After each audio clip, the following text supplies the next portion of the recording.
Welcome back to the training, Creating a Trauma-Informed Library. We're still in Module 4, Creating a Trauma-Informed Library for Supervisors and Administrative Staff.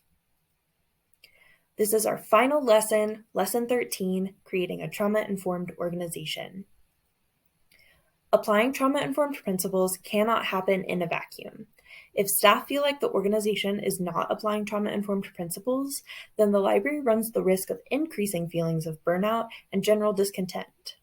While creating a trauma-informed organization takes significant effort and work, there are several concepts that can be easily implemented to start working in that direction.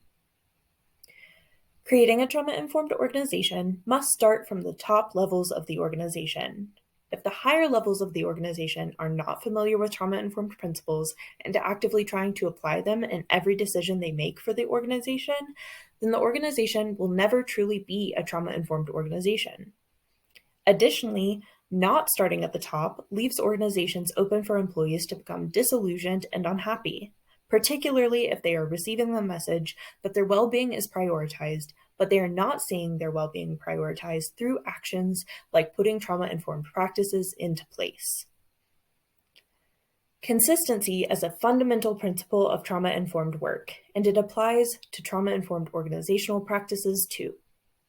Consistent training on trauma and trauma-informed principles is necessary to creating a trauma-informed organization.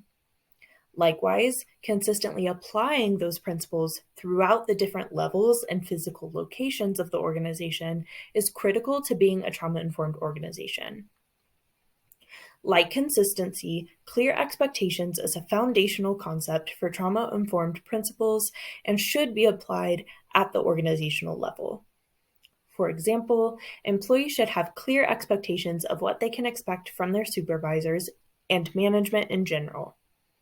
Additionally, staff should have an understanding of what their work entails and the trauma that might be associated with that work, especially as libraries take on more and more social service work.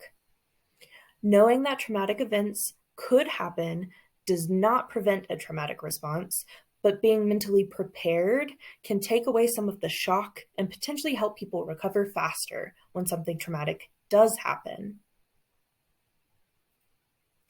That's it for this lesson. It was a pretty short lesson, but there's a lot more you can learn about trauma-informed organizational change and creating a trauma-informed organization in the links provided. Thank you for joining me for this training. I hope you found the information provided valuable.